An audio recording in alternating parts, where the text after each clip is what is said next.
അസ്സലാമലൈക്കും dear friends. ഇന്നത്തെ നമ്മുടെ റെസിപ്പി സദ്യക്കൊപ്പം വിളമ്പുന്നതും പഴമയുടെ അതേ രുചിയിൽ ഒരു വ്യത്യാസമില്ലാതെ എല്ലാവരെയും ഒരുപോലെ ആകർഷിക്കുന്ന ഈ ബീട്രൂട്ട് പച്ചടി വേഗം എങ്ങനെ തയ്യാറാക്കിയെടുക്കാൻ നോക്കാം. നമ്മുടെ ഈ വീഡിയോ കണ്ടുകൊണ്ടിരിക്കുന്ന സമയത്ത് നിങ്ങൾക്ക് ഇഷ്ടപ്പെടുകയാണെങ്കിൽ ഒന്ന് ലൈക്ക് ചെയ്തേക്കണേ. അതുപോലെ തന്നെ നമ്മുടെ ഈ ചാനൽ ആദ്യമായിട്ട് കാണുന്നവരും ഇതുവരെയും സബ്സ്ക്രൈബ് ചെയ്യാത്തവരും പ്ലീസ് ഒന്ന് സബ്സ്ക്രൈബ് ചെയ്തേക്കണേ. ഞാനിടുന്ന വീഡിയോസ് ഉടനടി കിട്ടുന്നതിനായി സബ്സ്ക്രൈബ് ബട്ടന്റെ തൊട്ടടുത്ത് കാണുന്ന ബെല്ലൈക്കൺ കൂടി ക്ലിക്ക് ചെയ്തിട്ട് ഓൾ എന്ന ഓപ്ഷൻ എനേബിൾ ചെയ്യാനും മറക്കല്ലേ.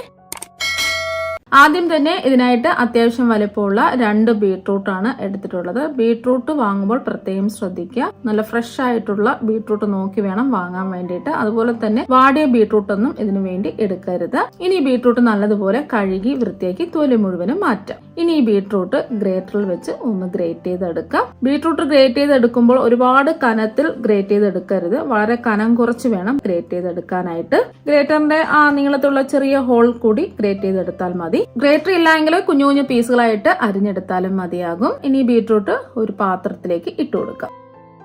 ഇനി ഇത് വേവിച്ചെടുക്കാൻ ആവശ്യമായിട്ടുള്ള വെള്ളം കൂടി ഒഴിച്ചു കൊടുക്കാം. ഞാനിപ്പോ ഇതിലേക്ക് 250 ml കപ്പിന് 1/4 കപ്പ് വെള്ളമാണ് ഒഴിച്ചു കൊടുക്കുന്നത്. ഇനി ഇതിലേക്ക് ആവശ്യത്തിനുള്ള ഉപ്പും കൂടി ചേർത്ത് കൊടുക്കാം. ഞാനിപ്പോ ഇതിലേക്ക് 1/4 ടീസ്പൂൺ ഉപ്പാണ് ചേർത്ത് കൊടുക്കുന്നത്. ഉപ്പ് ആദ്യമേ ഒരുമിച്ചിടരുത്. ആദ്യം കുറച്ച് ഉപ്പ് ഇട്ടതിന് ശേഷം ലാസ്റ്റിൽ പാകത്തിന് ഉപ്പ് ഉണ്ടോ എന്ന് നോക്കിയിട്ട് വേണം കുറവായിട്ടുള്ള ഉപ്പ് ചേർത്ത് കൊടുക്കാനായിട്ട്. ഉപ്പും കൂടി ചേർത്ത് കൊടുത്തതിന് ശേഷം ഇത് നല്ലതുപോലെ ഒന്ന് ഇളക്കി കൊടുക്കാം. ഇനി മീഡിയം ഫ്ലെയിം വെച്ച് മൂടി വെച്ച് ഇതൊന്ന് വേവിച്ചെടുക്കാം. ഇടയ്ക്ക് ഒന്ന് ഇളക്കി കൊടുക്കുകയും വേണം. ഇനി ബീട്രൂട്ട് ഒന്ന് വെന്ത് വരട്ടെ.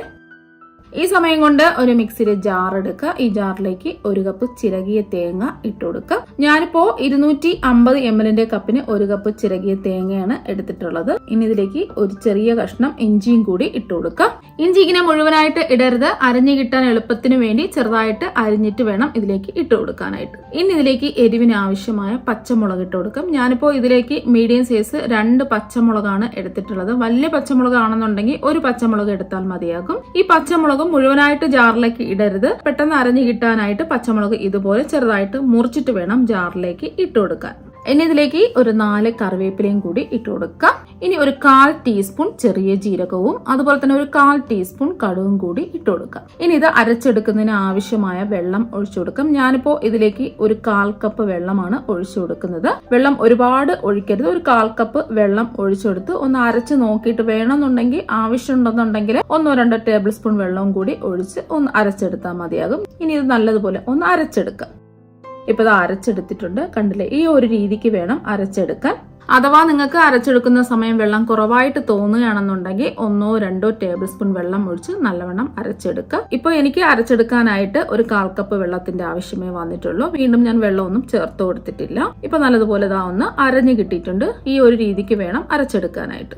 ഇപ്പൊ ബീട്രൂട്ട് വേവിക്കാൻ വെച്ചിട്ട് ഒരു 3 മിനിറ്റ് ആയിട്ടുണ്ട്. ഇനി ഇതൊന്ന് തുറന്നു നോക്കാം. ഇപ്പൊ കടലെ ഒഴിച്ചു കൊടുത്ത വെള്ളം മുഴുവനും വറ്റി ബീട്രൂട്ട് നല്ല സോഫ്റ്റ് ആയിട്ട് വെന്ത് കിട്ടിയിട്ടുണ്ട്. ഇതുപോലെ മുഴുവൻ വെള്ളവും വറ്റിച്ചിട്ട് വേണം ബീട്രൂട്ട് വേവിച്ചെടുക്കാനായിട്ട്. വെള്ളം മുഴുവനും വറ്റിയതിന് ശേഷം മാത്രമാണ് ഇനി ഇതിലേക്ക് നമ്മൾ അരച്ചു വെച്ചിരിക്കുന്ന തേങ്ങയുടെ മിക്സ് ചേർത്ത് കൊടുക്കാനായിട്ട്. ഇനി ഇതിലെ വെള്ളം ഒന്നും ഒഴിക്കരുത്. വെള്ളം ചേർക്കാതെ നല്ലതുപോലെ ഇളക്കി യോജിപ്പിച്ചെടുക്കാം. തേങ്ങയിൽ അരച്ചെടുക്കാൻ നേരത്ത് നമ്മൾ ഒഴിച്ചു കൊടുത്ത വെള്ളം മുഴുവനും വറ്റി കിട്ടുന്നവരെ ഒന്ന് ഇളക്കി കൊടുക്കാം.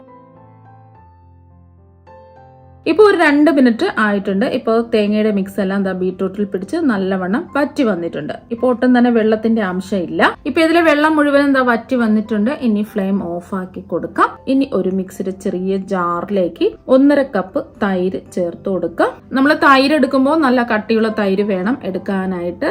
ഈ തൈരിലുള്ള കട്ടകളൊന്ന് ഉടഞ്ഞു കിട്ടുന്നതിന് വേണ്ടിയിട്ടാണ് മിക്സിയുടെ ജാറിലേക്ക് തൈര് ചേർത്ത് കൊടുത്ത് ജസ്റ്റ് ഒന്ന് അടിച്ചെടുക്കുന്നത്. ഇതിൽ ഒട്ടും തന്നെ വെള്ളം ചേർക്കാതെ വേണം ഇതൊന്ന് അടിച്ചെടുക്കാൻ. ജസ്റ്റ് ഒന്ന് അടിച്ചെടുത്താൽ മതിയാകും. ഇപ്പൊ തൈര് ജസ്റ്റ് ഒന്ന് അടിച്ചെടുത്തിട്ടുണ്ട്. കട്ടകളെല്ലാം ഉടഞ്ഞ് കിട്ടിയിട്ടുണ്ട്. മിക്സിയുടെ ജാറിലിട്ട് അടിച്ചെടുക്കുകയോ അല്ലെങ്കിൽ ഒരു വിസ്ക് വെച്ച് നല്ലതുപോലെ കട്ടകൾ ഉടച്ചെടുക്കുകയോ ചെയ്താൽ മതിയാകും. ഇതുപോലെ ജാറിൽ തൈര് ഒഴിച്ചു കൊടുത്തിട്ട് ജസ്റ്റ് ഒന്ന് അടിച്ചെടുത്താലും മതിയാകും. ഇപ്പൊ ഫ്ലെയിം ഓഫ് ആക്കി വെച്ചിട്ട് ഒരു 2 മിനിറ്റ് ആയിട്ടുണ്ട്. ഇപ്പൊ ഇതിന്റെ ചൂട് ചെറുതായിട്ടൊന്ന് മാറി വന്നിട്ടുണ്ട്. ഫ്ലെയിം ഓഫ് ആക്കി ചെറുതായിട്ടൊന്ന് ചൂട് മാറിന് ശേഷം മാത്രമേ നമ്മൾ അടിച്ചെടുത്ത തൈര് ചേർത്ത് കൊടുക്കാവൂ. ആ ചൂടോടുകൂടി ബീട്രൂട്ടിൽ തൈര് ഒഴിച്ചു കൊടുക്കരുത്. ഫ്ലെയിം ഓഫ് ചെയ്യാതെ ആ ചൂടോടുകൂടി തൈര് ചേർക്കുകയാണെന്നുണ്ടെങ്കിൽ ഈ ബീട്രൂട്ടിന്റെ ചൂട് കൊണ്ട് തൈര് പിരിഞ്ഞു പോകും. പിന്നെ ഒന്നും ചെയ്യാൻ പറ്റില്ല. അതുകൊണ്ട് ഫ്ലെയിം ഓഫ് ആക്കി 2 മിനിറ്റ് എങ്കിലും കഴിഞ്ഞിട്ട് അടിച്ചെടുത്ത തൈര് ചേർക്കാവൂ. തൈരും കൂടി ചേർത്ത് കൊടുത്തതിന് ശേഷം എല്ലാം കൂടി നല്ലോണം ഒന്ന് ഇളക്കി യോജിപ്പിച്ചെടുക്കാം.